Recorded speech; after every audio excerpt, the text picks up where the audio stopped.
Histoire de Bénédicte, le bonheur qui se transforma rapidement en malheur. Introduction, bonjour à tous et bienvenue sur notre chaîne. Aujourd'hui, nous vous emmenons dans l'histoire fascinante de Bénédicte, une jeune femme métisse dont le parcours, à la fois lumineux et rempli de défis, nous rappelle l'importance de l'amour véritable, de la liberté et de la quête du bonheur. Avant de commencer, n'oubliez pas de liker la vidéo, de vous abonner à notre chaîne si ce n'est pas encore fait, et de cliquer sur la cloche de notification pour ne jamais manquer nos vidéos inspirantes. Et bien sûr, écrivez en commentaire depuis quel pays vous nous suivez, cela nous ferait plaisir de connaître nos incroyables abonnés à travers le monde. Maintenant, plongeons dans cette histoire émouvante et pleine de leçons. Restez avec nous jusqu'à la fin, vous allez découvrir une leçon de vie qui pourrait bien changer votre façon de voir les choses. C'est parti! Histoire de Bénédicte, première partie. Il était une fois, dans la vibrante ville de Kinshasa, une jeune femme nommée Bénédicte. Élégante et gracieuse, elle portait des cheveux longs, noirs et soyeux qui cascadaient sur ses épaules comme une rivière de nuit. Elle avait grandi dans l'ombre des grands rêves et des réalités amères, née de l'union d'un homme belge, le respecté Vanderputin, et de Maman Ngaloula, une femme congolaise intrépide et indépendante, connue pour ses allées et venues entre Brazzaville et Kinshasa. Maman Ngaloula était une femme d'affaires hors pair, qui faisait le commerce entre les deux capitales pour subvenir aux besoins de ses enfants, en particulier de Bénédicte, et assurer leur avenir dans un monde où l'incertitude et la pauvreté étaient des compagnons constants. Bénédicte, bien que chérie par sa mère, n'a jamais connu son père. Vanderputin, un expatrié belge, était venu en mission à Kinshasa pour une période de 2 ans. C'est au cours de cette mission qu'il rencontra la belle Maman Ngaloula. Une histoire d'amour éphémère, mais passionnée, qui donna naissance à la jolie femme métisse Bénédicte. Après cette aventure, l'homme belge retourna dans son pays, laissant derrière lui une femme enceinte et un amour à sens unique.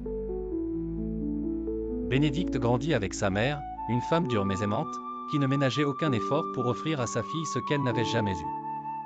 Mais le vide du père, de cette moitié d'elle-même qu'elle ne connaissait pas, la hantait silencieusement. Tout comme le désir d'une vie meilleure, plus douce et plus brillante que celle que sa mère, malgré tout son travail acharné, ne pouvait lui offrir. Elle rêvait d'une vie différente, d'une vie pleine de luxe, de fêtes et de lumière. Ayant terminé ses études universitaires sans trouver de travail stable à Kinshasa, Bénédicte, influencée par l'exemple de sa mère, se lança dans le commerce, en faisant des allers-retours entre Kinshasa et Brazzaville. Elle se glissait dans les couloirs sombres des affaires douteuses, mais à l'extérieur, elle rayonnait toujours de beauté et de sophistication, habillée de tissus de créateurs, ses mains ornées de bijoux scintillants. À l'âge de 26 ans, Bénédicte était fiancée à Serge Kongolo, un jeune fonctionnaire. Mais Serge Kongolo, malgré tout son amour pour elle, ne pouvait lui offrir ce qu'elle désirait, un mariage somptueux, des enfants dans une grande maison, et surtout, une vie de luxe. Serge Kongolo, avec son salaire modeste, n'était pas en mesure de réaliser ses rêves. Et Bénédicte, tout en l'aimant, commença à douter de son futur à ses côtés. Elle rêvait d'un homme riche, puissant, capable de lui offrir la vie dont elle rêvait. Et si un homme avec de véritables moyens se présentait, elle n'hésiterait pas une seconde à rompre avec Serge Kongolo. Elle savait que sa vie devait changer, que le moment de se libérer des chaînes de sa condition était arrivé. Le destin, comme pour répondre à ses désirs, allait bientôt lui offrir une chance qu'elle n'aurait jamais imaginée. L'apparition de Balta Mukulu. Un jour, comme à son habitude, Bénédicte traversa le majestueux fleuve Congo, direction Brazzaville. Elle se rendait à un rendez-vous d'affaires, traversant la ville d'un pas assuré, son regard concentré. Mais ce jour-là, un cortège élégant la croisa. Des voitures luxueuses, des hommes en costume sombre, une aura de pouvoir. C'est alors que, parmi tout ce faste, un regard la distingua parmi la foule. Balta Mukulu, un homme d'affaires d'une richesse démesurée, un homme respecté, même redouté, la remarqua. Il était frappé par sa beauté, par cette élégance sauvage qui l'habillait de manière aussi naturelle que l'air qu'elle respirait. De sa voiture, il appela immédiatement son chef de protocole. « Monsieur le chef, tu vois cette belle femme métisse qui marche sur les trottoirs du boulevard » demanda-t-il, l'émerveillement dans la voix. « Oui, chef, la femme métisse en robe rouge, répondit le chef, n'ayant pas de doute. Balta sourit en coin. Exactement. Je veux que tu la suives. Sans qu'elle le sache, trouve où elle habite.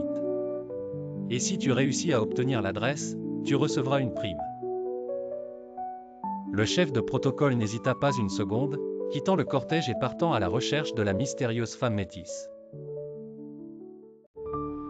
Il la suivit discrètement jusqu'à l'hôtel où Bénédicte la jeune femme séjournait.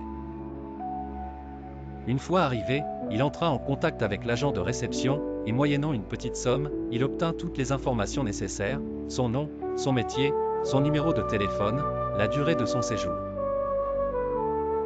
Il retourna ensuite vers Balta avec ses précieuses informations. Une rencontre inattendue le soir même, alors que Bénédicte était confortablement installée dans sa chambre d'hôtel, un appel inconnu interrompit sa tranquillité. Elle décrocha, et une voix profonde et assurée se fit entendre. « Bonjour, Bénédicte. Je m'appelle Balta. Un grand plaisir de faire votre connaissance. Je vous ai vu tout à l'heure et j'ai été profondément impressionné par votre beauté. J'aimerais que nous fassions connaissance et qu'on devienne amis. Que dites-vous » Bénédicte, surprise mais flattée, répondit avec douceur, « Merci beaucoup pour le compliment. Je serais ravi de vous rencontrer en personne pour parler plus amplement. » Balta, charmé par sa réponse, répondit aussitôt, « Parfait. Je vais m'occuper de tout. Les frais de votre hôtel seront pris en charge. Et pour votre confort, mon secrétaire passera vous remettre un peu d'argent. Quant à notre rencontre, je vous propose demain à 18 h, dans un restaurant de luxe. J'enverrai l'un de mes chauffeurs pour vous chercher. » Quelques heures plus tard, un homme en costume sombre et impeccable se présenta à l'hôtel. Il remit à Bénédicte la jeune femme métisse une enveloppe pleine de billets.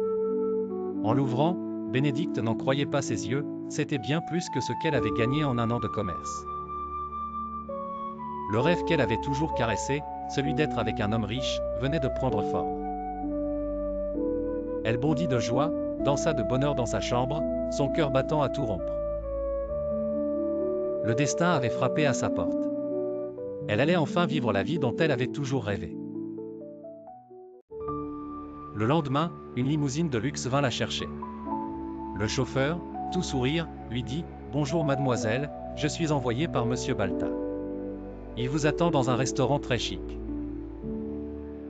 Bénédicte se vêtit de sa plus belle robe et se dirigea vers le restaurant, son cœur battant la chamade. Elle allait rencontrer cet homme, celui qui, peut-être, allait bouleverser sa vie et la propulser dans l'univers du luxe et du confort dont elle rêvait tant. Mais, comme dans tous les contes, l'histoire de Bénédicte ne faisait que commencer. À suivre dans la deuxième partie.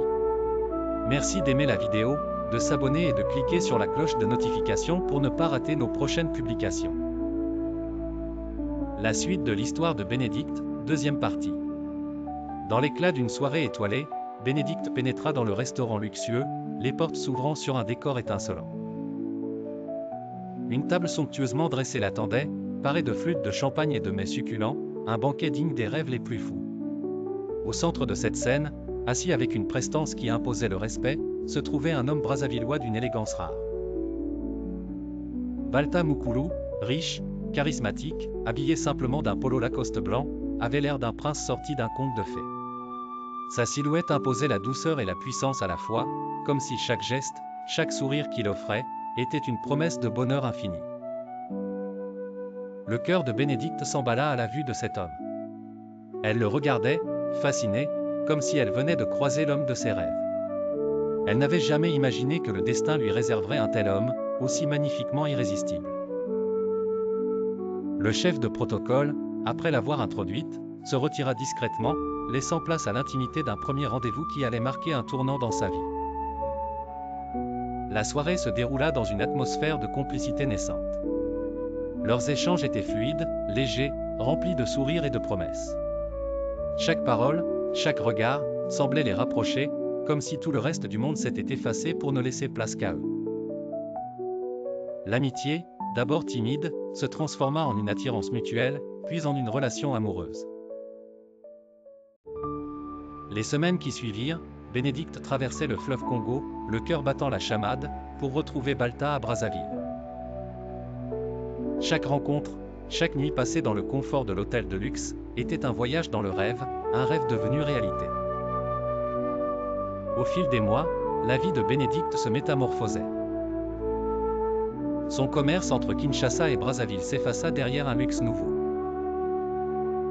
Balta, cet homme riche et généreux, lui offrait tout ce qu'elle n'avait jamais osé imaginer, des vêtements de haute couture, des bijoux précieux, et surtout, des promesses de bonheur et d'avenir. Leur moment à deux, dans cette ville scintillante, était une bouffée d'air pur dans la vie effervescente et tumultueuse de Bénédicte. Un jour, Balta se présenta à la famille de Bénédicte. Il traversa le majestueux fleuve Congo, apportant avec lui des présents magnifiques pour la famille de Bénédicte, 60 casiers de bière, 60 autres de boissons gazeuses, 2 cartons de champagne, 10 damjanes de vin, 10 chèvres, une douzaine de wax super hollandais. 10 pièces complets de costume homme, 6 paires des chaussures hommes, 6 pièces de chaussures dames, et une somme d'argent impressionnante. La bouffe de haute facture était servie par un service traiteur, tous les invités présents à cette cérémonie luxueuse avaient bien mangé à sa faim. La fête qui suivit fut un événement grandiose, une célébration de l'union de deux mondes, deux cultures. La musique jouée par 2 orchestres de Kinshasa et de Brazzaville résonnait dans les rues, la joie emplissait les cœurs, et pour Bénédicte, c'était comme si ses rêves d'enfance étaient réalisés en une soirée. Serge Kongolo, l'ancien fiancé de Bénédicte, la jeune femme métisse, se tenait dans l'ombre, le cœur lourd de tristesse. Il avait perdu la femme qu'il aimait, et celle-ci se laissait emporter par les feux de la richesse et du luxe. Mais, Bénédicte, dans son cœur, ne pouvait oublier la simplicité de son premier amour, même si ses yeux se tournaient maintenant vers un avenir fait de diamants et de soie.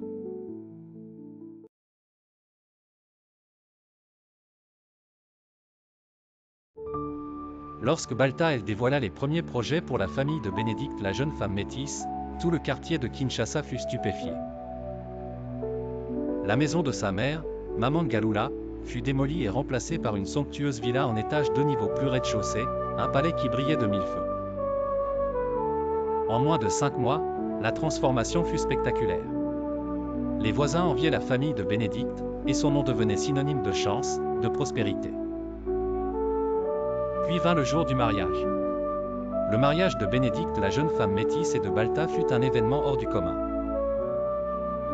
La cérémonie religieuse se déroula dans une église de Kinshasa, baignée de lumière et de chants d'une chorale émouvante. Après l'église, une grande réception se tint, animée par 2 orchestres, l'un de Kinshasa, l'autre de Brazzaville. Les invités étaient nombreux, riches hommes d'affaires, personnalités politiques, et des amis venus de tous horizons. Tout était parfait, tout était magnifique. Mais dès le lendemain de leur union, la réalité se dévoila sous un autre jour. Bénédicte, qui s'était imaginé vivre dans un conte de fées, commença à entrevoir les ombres d'une vie qu'elle n'avait pas anticipée. Sa nouvelle maison, une villa moderne, grandiose, isolée et située dans un quartier riche de Brazzaville, se révéla être une prison dorée. Entourée de hauts murs, loin des voisins et des passants, elle se sentit soudainement seule. Ses appels aux autres, à la vie sociale, se heurtèrent à la froideur de Balta. Ce dernier, devenu plus distant, semblait changer sous ses yeux, transformant son amour en un contrôle étouffant. Très vite, la réalité du mariage de Bénédicte se révéla bien différente de ce qu'elle avait imaginé. Dans la grande villa, elle se retrouva seule, entourée de domestiques mais coupée du monde. La maison, belle et élégante, semblait pourtant regorgée de mystères étranges, statuettes étranges, chambres interdites, rituels mystérieux auxquels Balta et son féticheur se livraient en secret. Les nuits étaient souvent marquées par des bruits inquiétants, des ombres qui s'allongeaient, des animaux étranges qui apparaissaient sans raison. Bénédicte, la jeune femme métisse, tourmentée par ces phénomènes, se laissa progressivement envahir par la peur. Un soir, alors qu'elle se préparait devant le miroir, elle aperçut un lézard géant dans la glace du miroir, ses yeux immenses la fixant. Effrayée, elle courut chercher de l'aide, mais lorsque le jardinier arriva, le lézard avait disparu. Des événements similaires se répétèrent, un crocodile dans le salon, un hibou étrange, un serpent. Un gros chat noir, tous ces animaux monstrueux apparaissaient pour s'évanouir dès qu'elle appelait à l'aide. Balta, pourtant, minimisait toujours ses inquiétudes, lui disant que c'était la peur des femmes qui créait ces illusions. Le mal-être de Bénédicte grandissait chaque jour. Elle se rendait compte que ce mariage, qu'elle avait cru être une bénédiction, devenait un fardeau insupportable. Elle manquait d'affection, de douceur, de tendresse. Son mari, devenu distant et tyrannique, l'éloignait de tout contact humain. Et, peu à peu, Bénédicte perdit la beauté qui faisait sa fierté. Elle se sentait emprisonnée dans une cage d'or, seule dans l'ombre de son mariage. Un jour, dans un dernier élan de courage, Bénédicte décida de fuir. Avec la complicité d'un agent de sécurité, elle réussit à s'échapper, se glissant dans un camion de salubrité. Ainsi, Bénédicte s'enfuit, traversant le fleuve Congo, pour revenir à Kinshasa, là où sa mère l'attendait. À son arrivée, la famille l'accueillit dans les larmes et les rires. Le clan se réunit, et Bénédicte leur raconta son histoire, la douleur de son mariage raté, les souffrances qu'elle avait endurées. Ensemble, ils décidèrent qu'il était temps pour elle de se libérer définitivement de l'emprise de Balta. De l'autre côté du fleuve, Balta, fou de rage, lança une chasse à l'homme. Mais malgré ses efforts, il ne parvint jamais à retrouver Bénédicte. Il offrit des récompenses, cherchant partout, mais Bénédicte était déjà loin, reconstruisant sa vie, loin de l'homme qui l'avait brisée. Quelques mois plus tard, Bénédicte, sereine et renaissant de ses cendres, se tourna vers une nouvelle vie. Elle fréquenta une église, se rapprocha de Dieu, et une année après elle trouva l'amour véritable auprès d'un homme modeste. Leur union, fondée sur la simplicité et l'amour pur, donna naissance à une belle famille. 5 enfants, dont 2 jumelles, 2 garçons et une petite fille, étaient la preuve que même après les épreuves, la vie pouvait offrir une nouvelle chance. Et ainsi se termine l'histoire de Bénédicte, la métisse aux rêves brisés, mais au cœur désormais libéré. Leçon à tirer de l'histoire de Bénédicte. L'histoire de Bénédicte est avant tout une histoire de quête de bonheur, mais aussi de découverte de soi. Elle nous montre que parfois, les rêves que l'on poursuit ne sont pas ceux que l'on imaginait. Bénédicte a cru que l'amour et le luxe étaient la clé de son bonheur. Mais elle s'est rendue compte que l'affection véritable, la liberté d'être soi-même et la paix intérieure sont des trésors bien plus précieux que tout l'argent du monde. Un verset qui illustre parfaitement cette leçon se trouve dans le livre des Proverbes, où il est écrit « Mieux vaut un peu avec la crainte de l'Éternel, qu'un grand trésor avec du trouble. » Proverbes chapitre 15 verset 16. Bénédicte, en cherchant à fuir les souffrances de son mariage, a appris à redécouvrir la valeur des relations sincères, de l'authenticité et de l'amour sans condition. Elle nous enseigne que parfois, il faut avoir le courage de quitter ce qui est confortable mais toxique, pour se reconstruire et poursuivre un chemin de paix.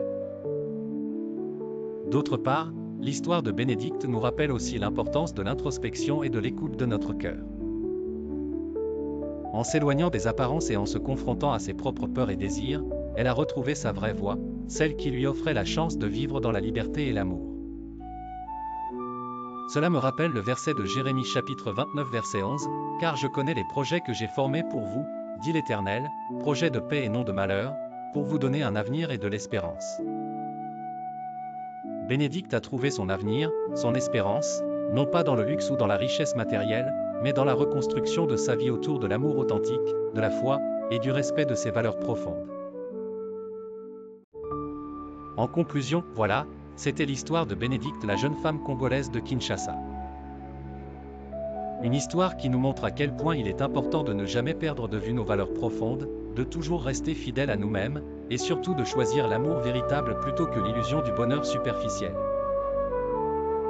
Si vous avez aimé cette histoire et si elle vous a inspiré, n'oubliez pas de liker la vidéo et de vous abonner à notre chaîne pour plus de contenu inspirant. Cliquez sur la cloche pour ne pas rater nos prochaines vidéos et recevoir des conseils qui pourraient vous guider dans votre propre chemin de vie. Étincelle et dites-nous en commentaire depuis quel pays vous nous suivez, nous adorons savoir d'où viennent nos merveilleux abonnés. Enfin, si vous connaissez quelqu'un qui pourrait être inspiré par cette histoire, partagez cette vidéo avec vos amis, votre famille, et toute personne qui a besoin de cette petite étincelle d'espoir et de motivation. Merci d'avoir été avec nous aujourd'hui, et à très bientôt pour une nouvelle vidéo.